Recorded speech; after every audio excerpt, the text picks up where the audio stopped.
This is the story of Leonardo da Vinci, a man whose mind soared beyond the limits of his time, blending art, science, and imagination into a legacy that still inspires wonder.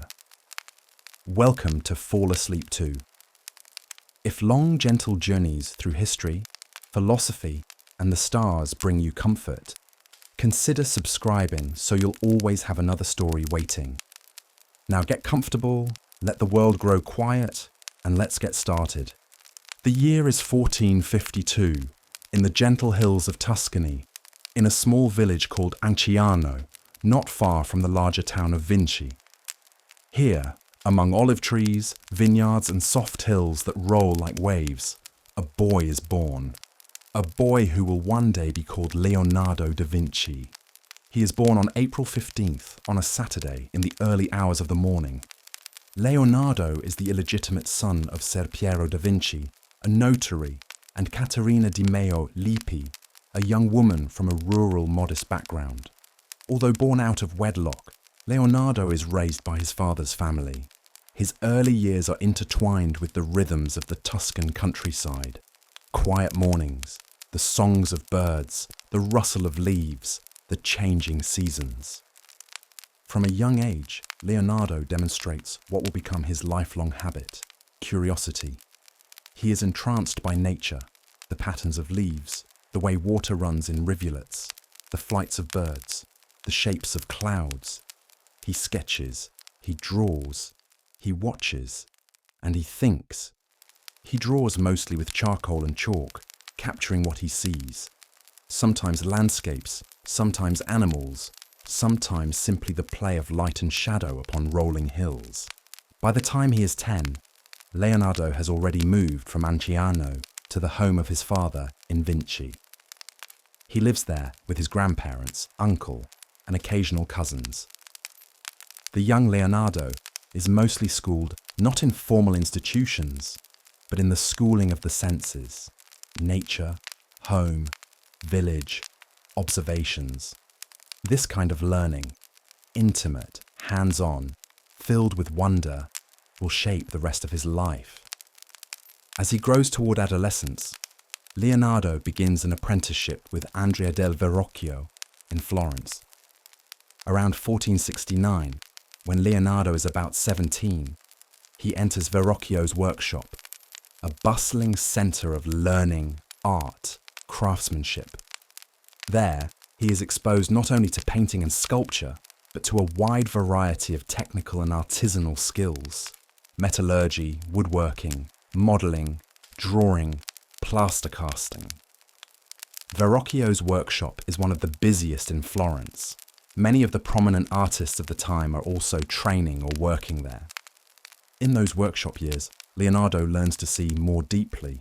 He studies anatomy, not just in the abstract, but in the living human body. He learns how light interacts with surfaces, how shadow defines form, how perspective works. The natural world, plants, animals, stones, water, is always before him, always giving lessons in structure, motion, life. Leonardo is not content with simply reproducing what he sees. He sketches, but he also wonders, why? Why does water swirl as it does? Why do birds flap their wings in the pattern they do? Why are leaves shaped this way? Why does light scatter through clouds? Why do shadows fall unevenly? His notebooks start to fill with drawings and diagrams, some finished, many only beginnings. He writes backwards, mirror writing, for reasons partly practical, partly perhaps playful. At roughly this stage, Leonardo begins what will become an entire life of balancing art and science, idea and observation, craft and wonder. Even as he paints, he sketches machines and studies anatomy and water. He is already more than just a painter. He is becoming an explorer of the physical world, a mind that wants to measure beauty and decode structure. As the years go on, Leonardo's reputation slowly grows. He takes commissions, works for patrons, moves between Florence, Milan, and other cities. But always, even when busy, he carries his notebooks. Always he draws. Always he thinks. The seeds planted in those early years, witnessing nature, exploring how things move, how light and shadow dance, will grow into the towering complexity of his adult genius. Leonardo's apprenticeship in Florence becomes a turning point, not just a passage into professionalism, but a gateway to discovery. The city itself, in the second half of the 15th century, is an awakening mind. Art, philosophy, mathematics, and architecture are converging in what history will call the Renaissance. And young Leonardo, quiet and observant, is at its beating heart.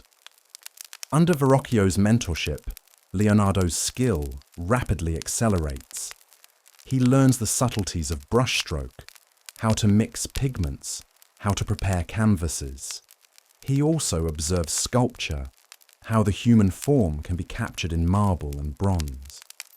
But more than technical skill, he absorbs an attitude that beauty and structure are inseparable, that the artist must also be an engineer of emotion, of proportion, of meaning. One of his early contributions to Verrocchio's work is a painting called The Baptism of Christ. In this collaborative piece, Leonardo is believed to have painted one of the angels, delicate, soft, and startlingly lifelike. The difference is unmistakable. His brush brings the angel to life in a way that surpasses Verrocchio's own hand.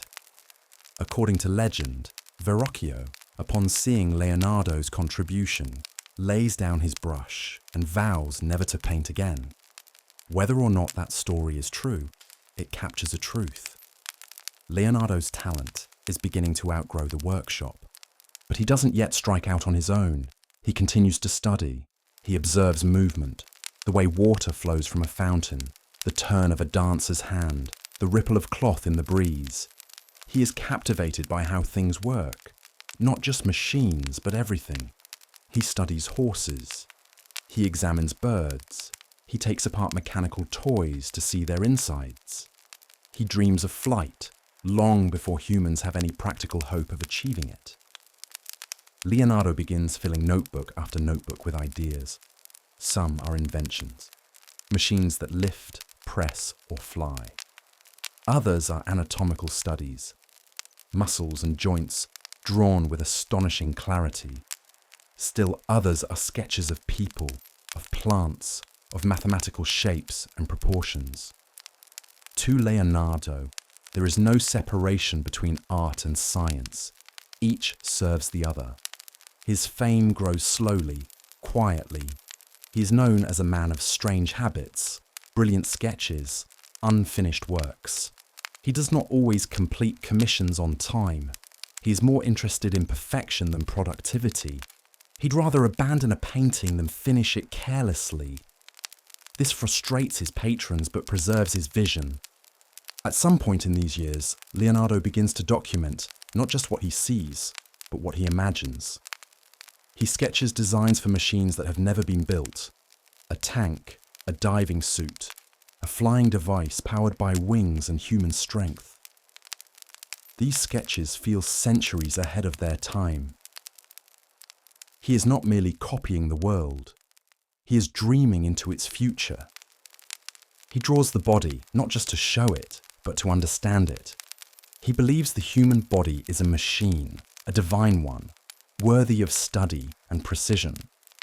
He becomes fascinated with proportion, which leads him to create one of his most iconic images, the Vitruvian man.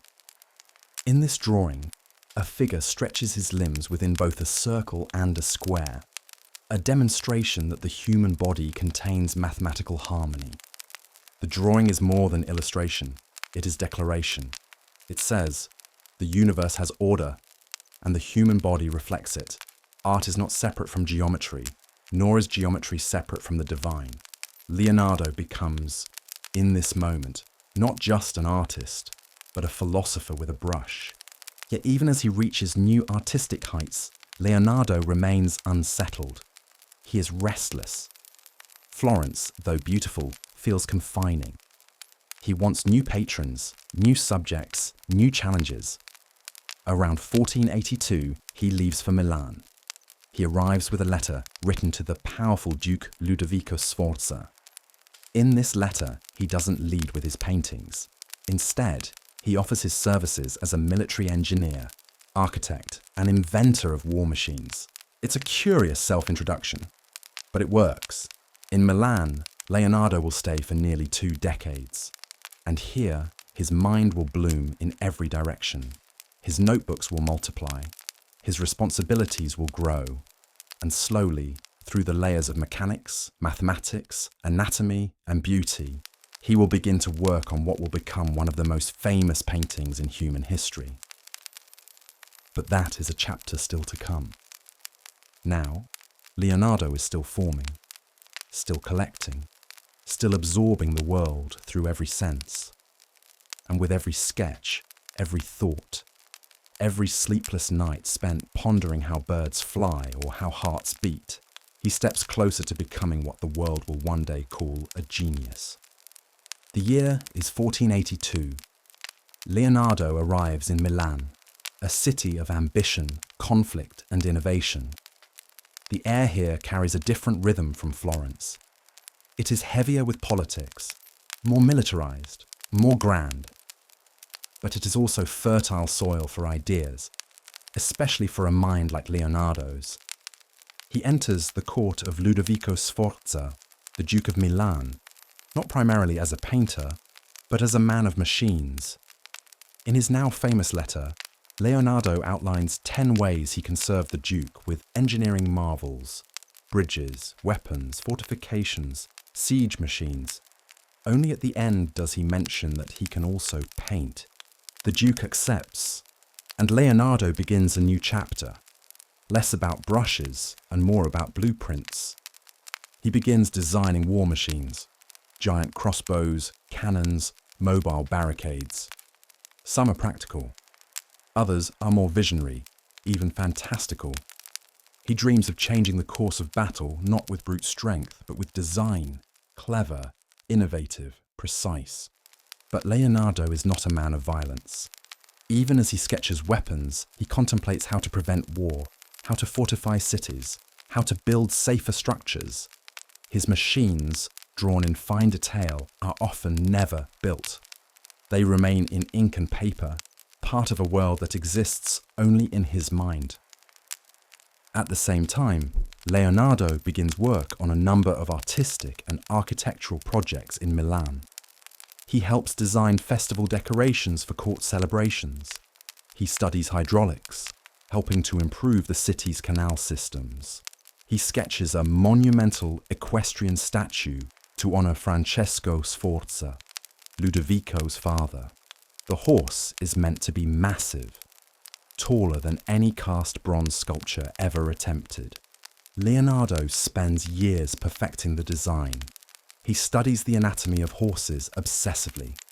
He observes how they move, how their muscles shift, how their expressions change.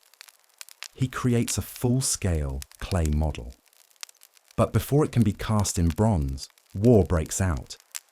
The metal is repurposed for cannons. The statue is never completed.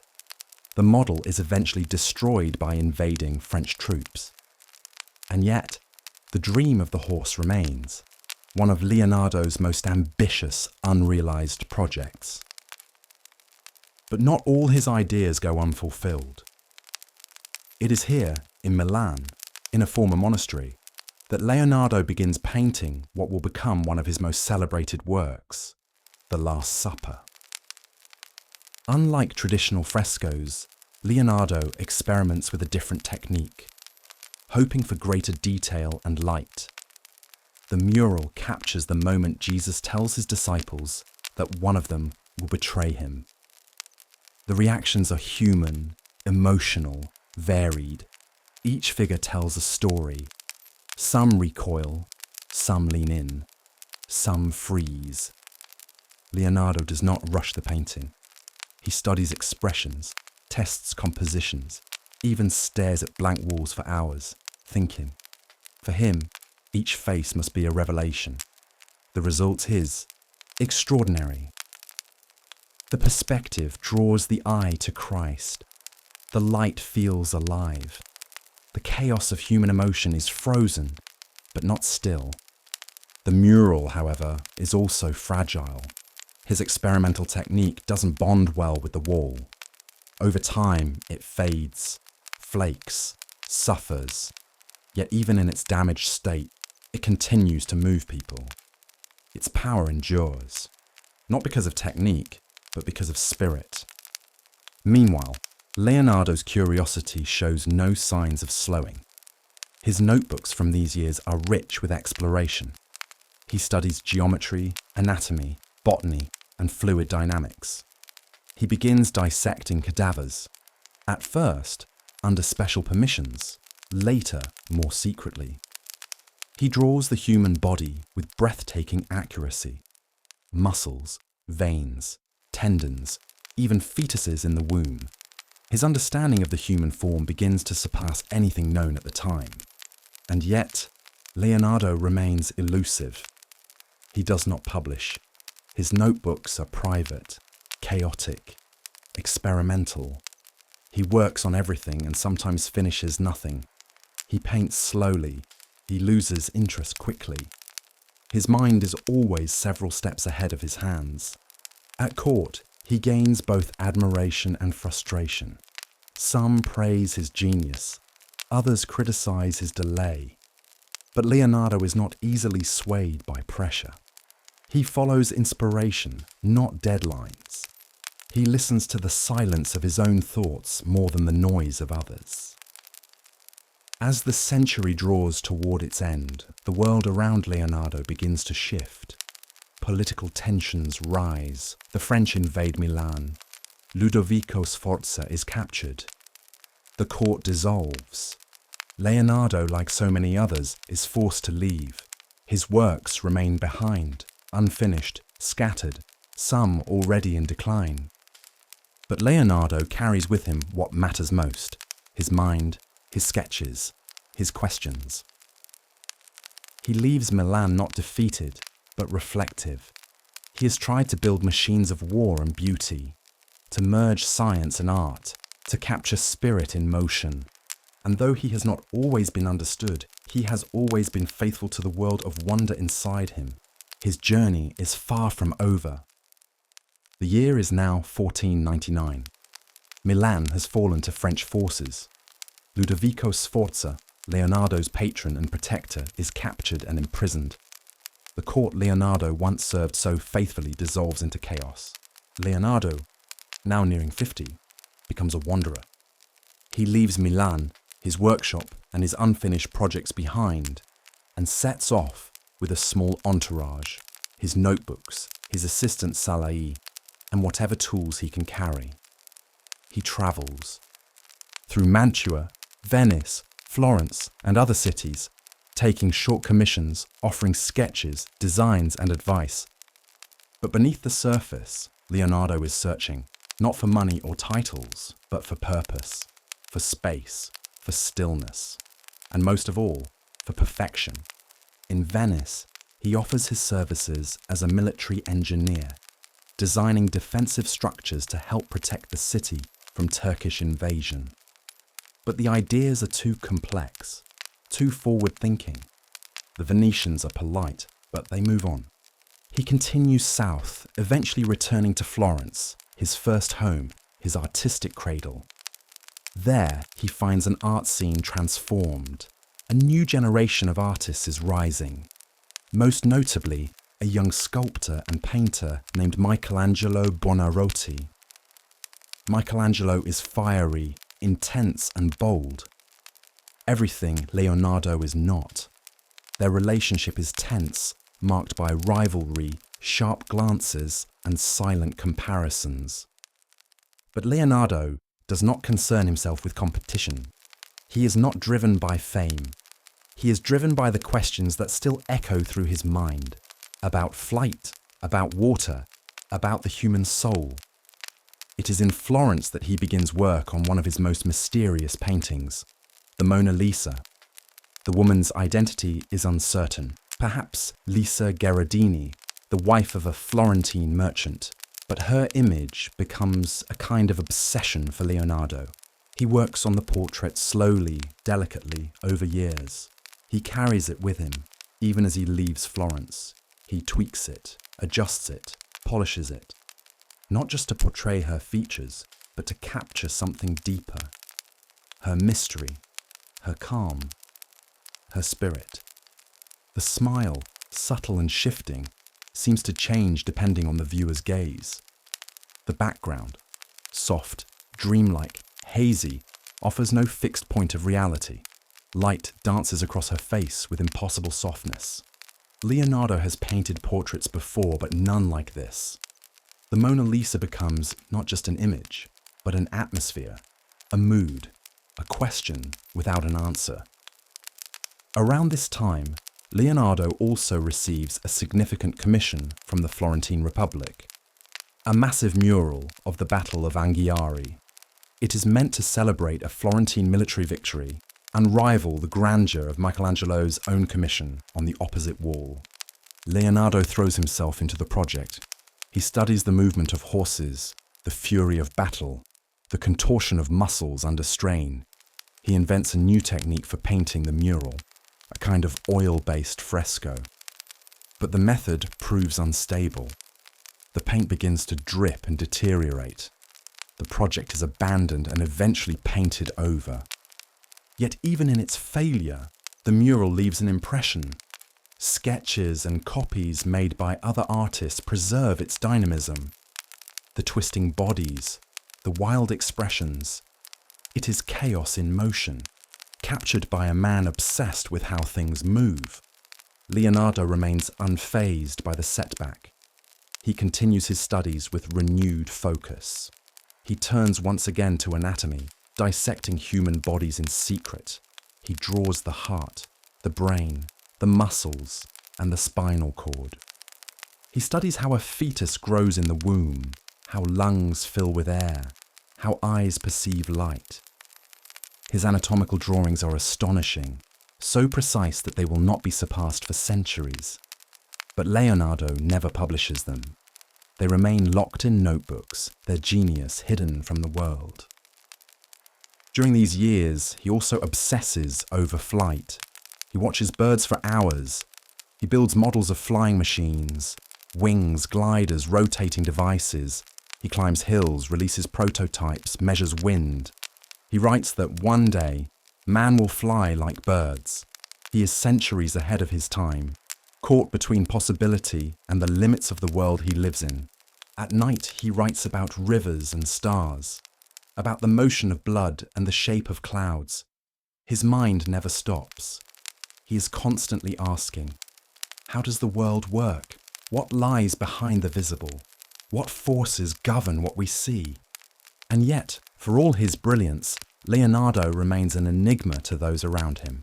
He is admired, but not fully understood. He often leaves projects incomplete, chasing new ideas before the old ones are done. Patrons sometimes lose patience. Colleagues whisper. But Leonardo does not change. He is not building for the applause of the moment. He is building for understanding, for beauty, for something greater than reward. In these years of wandering, his notebooks swell with diagrams, designs, dreams. The questions grow deeper. The lines between science and art dissolve. Leonardo's world is not a series of separate disciplines. It is a single, vast mystery, and he is its most devoted observer. By the early 1500s, Leonardo da Vinci is in his 50s. The Renaissance is flourishing around him, but he is on a quieter path. One marked not by spectacle or grand commissions, but by solitude, by notebooks, and by deeper and deeper inquiry. His days are often spent not in public spaces, but in hospitals, anatomy theatres, and private chambers where the mysteries of the human body are laid bare. With permission, and sometimes without, Leonardo dissects human corpses. He studies the fragile systems of life with care, reverence, and unending curiosity. He draws the heart, not as a symbol, but as a pump, a machine with valves and chambers. He notes how blood flows, how it turns, how it pulses. He draws the human skull, cut open in layers, revealing the brain inside. He studies the nerves, tracing them like roots. He dissects the eye, marveling at how it receives light and reflects reality. But these drawings are more than scientific. They are art. Every muscle is rendered with the grace of a dancer, every bone with the precision of a sculptor. He writes in tight script, in mirrored handwriting, filling the margins with questions, notes, equations, and theories. Leonardo is not simply copying the human body. He is trying to understand it as a whole. To him, the body is not just matter. It is a miracle of design, a system, a harmony. He believes the same patterns that govern the stars and rivers are present in our blood, our breath, our bones. In his notebooks he writes, "Man is the model of the world." His studies of anatomy are matched by his observations of the natural world. He studies the flow of water, how it curls, splashes, divides, and joins again. He notices that water follows rules, fluid dynamics before the term exists. He draws eddies and whirlpools, trying to understand why they form, what shapes them, how they mirror the spirals of hair, the currents of wind, even the pathways of blood in the body. He studies plants, not just their shapes, but how they grow, how they bend toward light, how their leaves follow patterns. He notes the spirals in sunflower seeds, the symmetry of petals, the way vines curl. He draws the roots, the stems, the seeds in cutaway views. Again, art and science become one. And then, flight. Leonardo continues his lifelong fascination with birds. He watches them from hillsides, sketching them in mid-air. He studies the structure of wings, the rhythm of feathers. He builds models, ornithopters with flapping wings, spiral flying screws, gliders shaped like the wings of bats. He imagines a human rising above the earth, not with magic, but with mechanics. He does not succeed in building a working flying machine, but he lays the theoretical groundwork for aerodynamics long before the modern age. His sketches are visionary, some eerily similar to helicopters, parachutes, and even aircraft. Yet none of this is known to the public. Leonardo rarely shares these findings.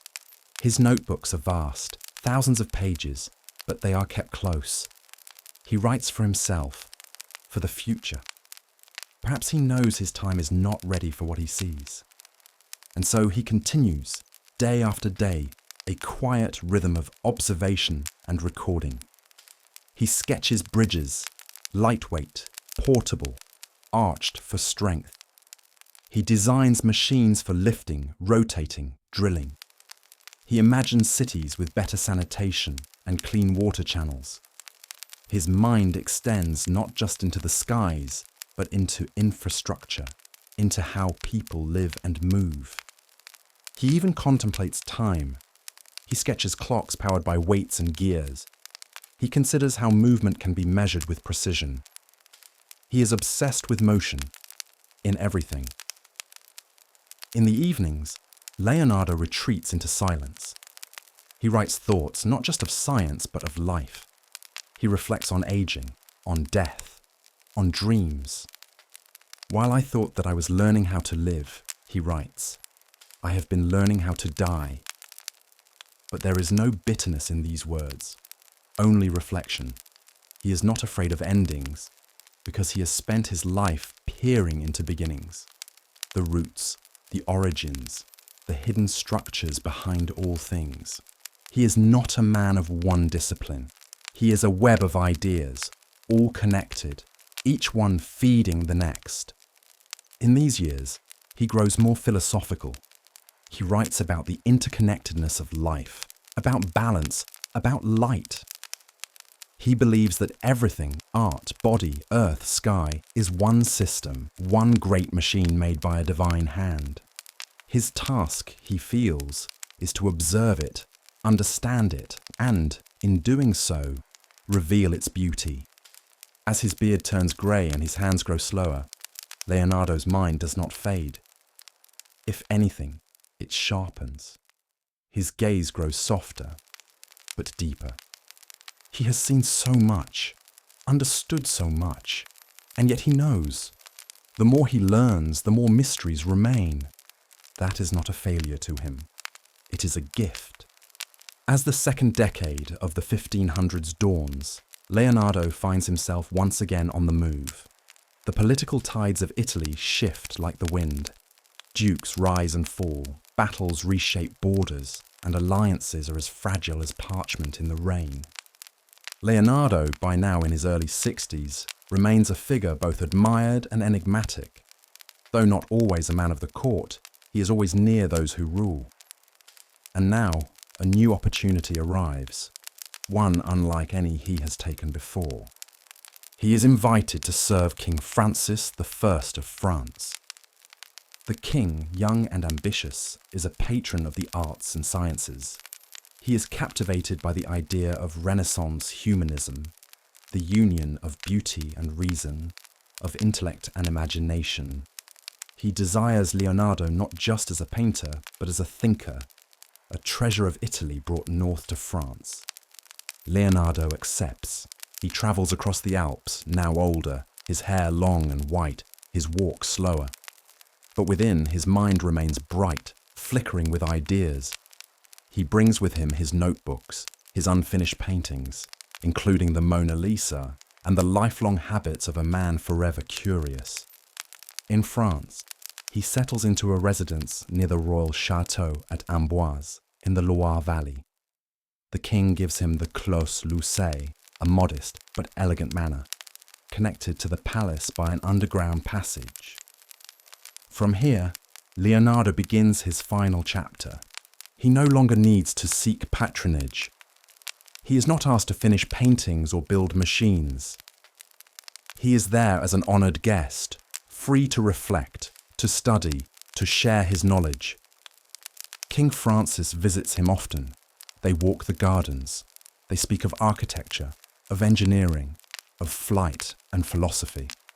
The king listens like a student, and Leonardo speaks with quiet passion. The two form an unlikely friendship. Youthful royalty and aging genius. Bound by shared wonder, Leonardo continues to draw. He sketches designs for elaborate court festivals, theatrical machines that can create storms, moving scenery, flying angels. He drafts ideas for palaces, canal systems, and futuristic cities with wide boulevards and underground waste removal. Always the inventor, even now. He also revisits his anatomical studies, organising his notes, hoping, perhaps, that they might be understood and published someday. He reflects often on time, nature, and the mystery of life. But his health begins to fade. A stroke weakens his right hand.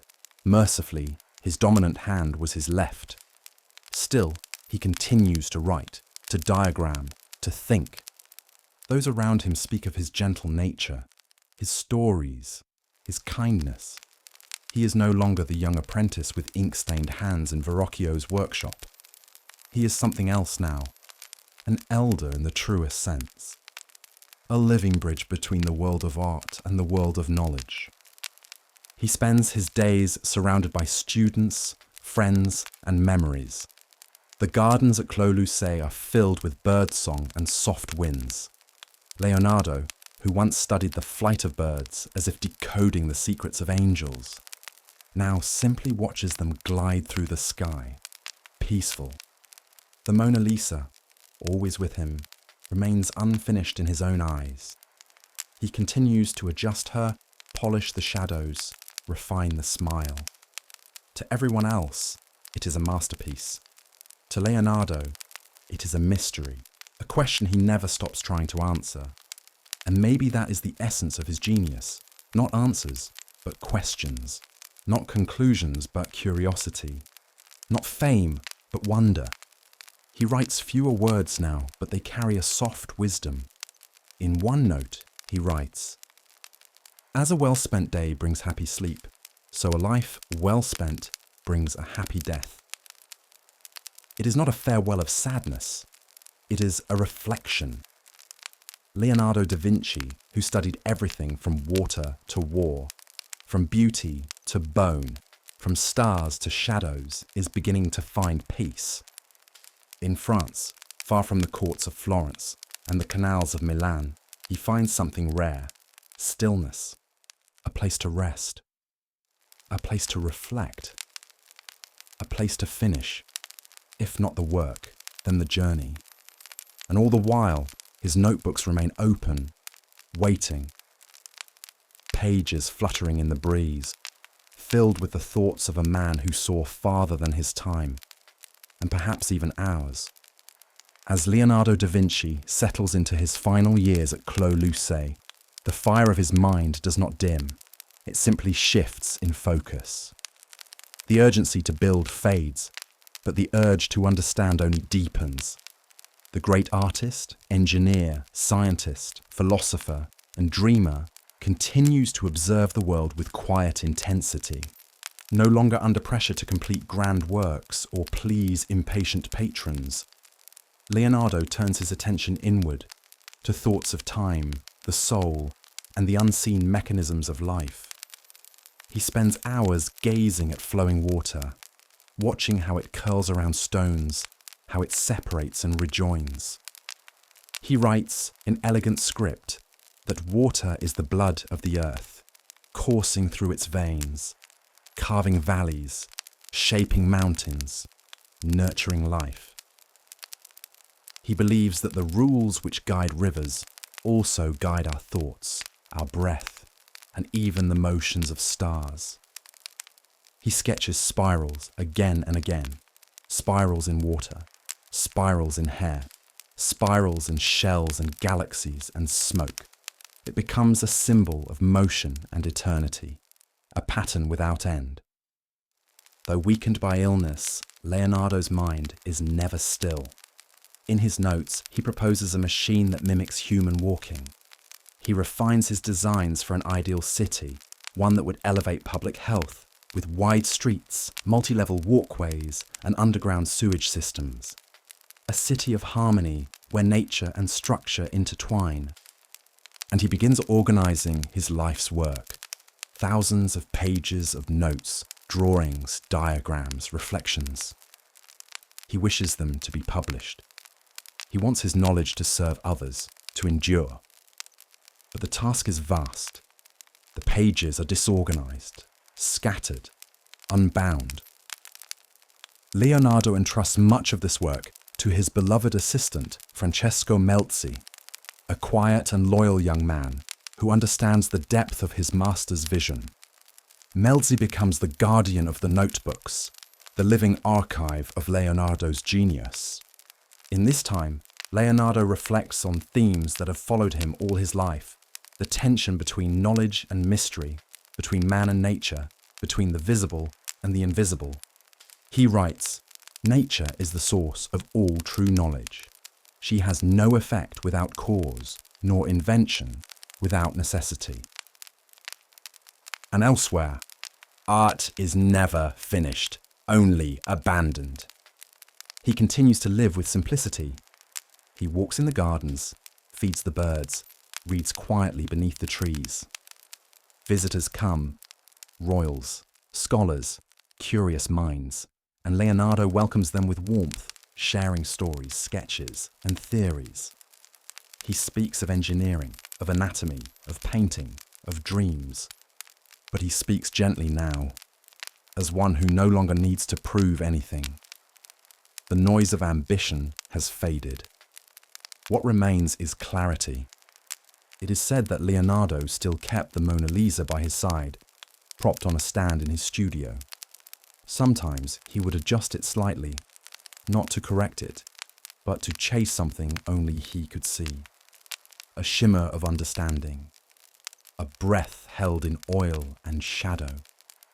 To Leonardo, this painting was not just a portrait, it was a meditation, a quiet conversation between artist and eternity. And so, With each passing day, Leonardo nears the end, not in despair, but in peace. His life has been a search, not for certainty, but for connection, between art and anatomy, between earth and cosmos, between spirit and structure. He does not see himself as extraordinary. In his own words, he is a student of experience, a servant of curiosity. As spring returns to the Loire Valley, Leonardo's health declines. He grows tired. His hands, once so steady, now tremble. But his eyes, those deep, observant eyes, still sparkle with wonder. He knows the end is near, and he prepares, not with fear, but with a sense of closing the circle. A day well spent brings a peaceful sleep, he writes once more, and a life well lived brings a peaceful end.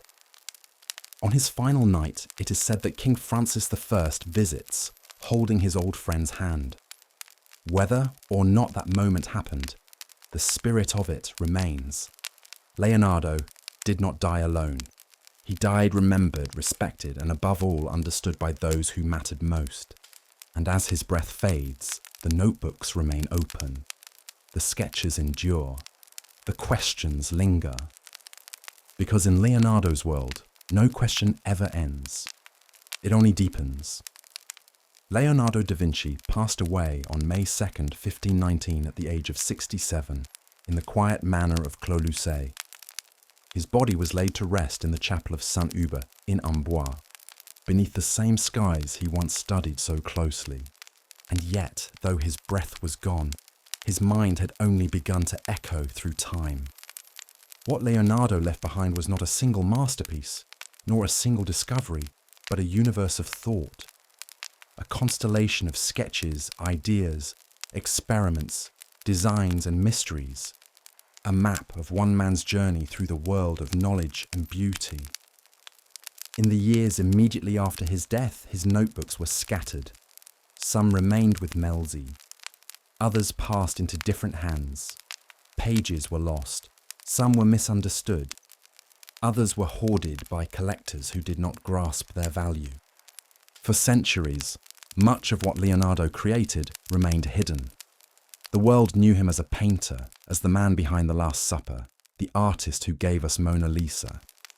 But the rest, his inventions, his anatomy, his visions of flight and cities, lay in drawers, in trunks, in private collections, gathering dust. And yet they waited. Waited to be seen. Waited to be understood. Waited for a time when the world could catch up to the man who was always ahead. In the 19th and 20th centuries, as scholars slowly began piecing together Leonardo's vast collection of notes, a new image began to form, not just of a master artist, but of a universal genius, a mind that moved effortlessly across disciplines, a thinker who rejected the boundaries between art and science, reason and emotion, spirit and matter. From his notebooks, we learned of machines that would not be built for hundreds of years. He envisioned flying machines, automated devices, ideal cities, mechanical calculators, and scuba suits. He explored hydraulics, geology, botany, and the physics of light. We discovered that Leonardo was the first to describe how the heart's valves worked, that he sketched the spinal column with unparalleled precision, that he drew the human fetus in the womb with gentle, accurate grace. At a time when such depictions were both rare and dangerous. His engineering sketches revealed screw-like aerial devices that resembled helicopters, parachutes, and even gears and bearings found in modern robotics. He designed bridges that could be deployed in minutes and intricate cranes that could lift heavy stones with ease. And his maps were breathtaking, detailed topographic representations of rivers, mountains, and cities. Not just for navigation, but for understanding the movement of the earth. Leonardo wasn't simply curious, he was systematically curious. He believed everything could be understood if observed carefully, drawn accurately, and thought through with patience. He saw the world not as broken pieces, but as a web, interconnected, elegant, alive. As the centuries passed, artists and scientists alike began to rediscover him. Engineers admired his sketches, surgeons studied his drawings, architects, designers, astronomers, even philosophers turned to Leonardo's pages and found inspiration. His influence crept into textbooks, into machines, into paintings and poetry, not through direct instruction, but through a shared awe, an inheritance of imagination. And still, he remains a mystery. How did one man, without formal education, without access to modern tools, see so much? How did he live in a world bounded by religious authority and political instability, and yet remain so free in thought? Perhaps the answer is that Leonardo never accepted the world as it was. He approached it as it could be, a question, a puzzle, a possibility. He once wrote, "Learn how to see. Realize that everything connects to everything else." In those simple words is the heart of his genius. He didn't just look, he saw the pattern behind the petal, the wind behind the wing, the soul behind the smile. He never finished many of his paintings. He never published his studies. He didn't leave behind schools or manifestos, but he left seeds, and over time those seeds grew into dreams, into discovery, into the very way we think about what it means to know, to create, to wonder. Centuries have passed since Leonardo da Vinci walked the hills of Tuscany or dipped his brush into paint in a monastery in Milan. And yet, his presence lingers, subtle but unmistakable, woven into the fabric of modern life. In museums, his paintings draw quiet crowds. People stand for hours before the Mona Lisa, searching her smile for meaning, her eyes for recognition. She sits behind glass now, protected from time, but still alive in her silence. In textbooks, students study his sketches, not just of art, but of anatomy, architecture, and physics. His drawings are still used in medical schools, admired for their clarity, accuracy, and beauty. The detail of a hand's tendons, the curve of a spine, the transparency of organs. These are not the work of guesswork, but of tireless observation. In laboratories and studios, engineers and artists still take cues from Leonardo's notebooks. His flying machines inspire drones and aircraft. His bridge designs find echoes in disaster relief architecture. His study of water informs fluid mechanics. His notebooks, once scattered and obscure, are now digitized, translated, and studied around the world. Even beyond science and art, Leonardo's influence reaches into philosophy, into education, into the very idea of creativity. He becomes a symbol, not of perfection, but of pursuit, of the relentless desire to learn, to question, to explore. He shows us that mastery is not about choosing one path, but about seeing how all paths connect. That art and science are not opposites, but mirrors. That observation is a sacred act. That to draw a flower with care is to worship its form. That to study a bird's wing is to stand on the edge of possibility. His life reminds us that curiosity is not childish. It is essential. That unfinished work is not failure. It is freedom. That genius is not a destination. It is a habit of looking closer, thinking deeper, wondering longer. In schools and libraries, children learn his name as one of the great minds, but he is more than a figure in history. He is a model for how to live, to ask, to imagine, to try, to begin again. And perhaps most powerfully, Leonardo da Vinci shows us that it is okay not to finish, that some paintings never need to be completed to be complete, that some questions are not meant to be answered, only held. The Renaissance that Leonardo helped shape has long since passed, but his spirit has never left. It lives in every sketch that starts with wonder, in every experiment that begins with what if, in every person who dares to see the world not just as it is, but as it might become. And though he lived long before electricity, before planes, before the microscope or the telescope, Leonardo da Vinci feels strangely modern, as though he is still with us, just out of view, notebook in hand, eyes scanning the sky. He belongs not to the past, but to the future, because wherever there is imagination, there is Leonardo. Wherever someone reaches for understanding, he is near. Wherever there is beauty and curiosity, there is his fingerprint. And maybe that is the truest legacy of all. Not what he created, but what he awakened in others. As the candle of Leonardo da Vinci's life flickered to its final glow, the world did not yet understand the magnitude of what it was losing. And perhaps that is as it should be. Leonardo was not a man of grand exits or dramatic declarations. He did not sculpt monuments to his own name. He did not seek applause. He simply observed, and in that observation found the extraordinary hidden in the ordinary. He saw light where others saw shadow. He saw motion where others saw stillness. He saw a world alive with patterns, rhythm, intelligence, woven so deeply into the bones of creation that only the quietest mind could trace it. To Leonardo, everything was worth knowing. The way waves crashed upon rocks, the way faces crumpled in laughter, the way smoke rose from a candle and curled like the spiral of a seashell, the way veins branched like rivers, the way the moon lit the surface of the water, the way a smile could hide a universe. And so, as we drift now with him to the close of this story, we are left not with a single memory, but with a presence, a way of being. Leonardo da Vinci was not just a painter or an engineer or an inventor.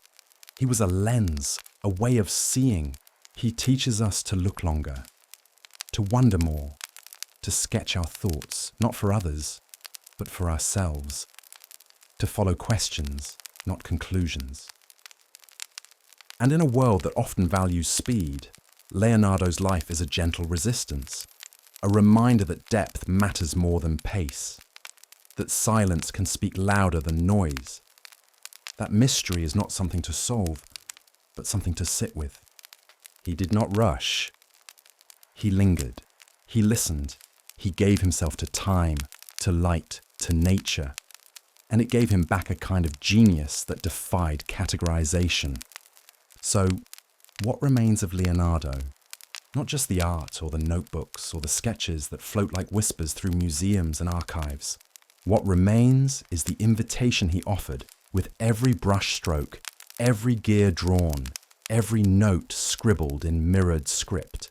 Be curious, not for reward, not for prestige, but for the joy of asking, the joy of learning, the joy of becoming. That is the gift of Leonardo da Vinci, a man who drew more than images. He drew connections between science and soul, between mind and movement, between light and love, between all of us.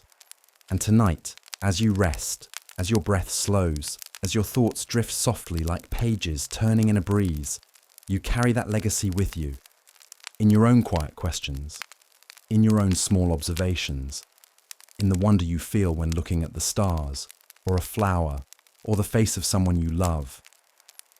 Leonardo is there, not in marble, not in history books, but in the light behind your eyes.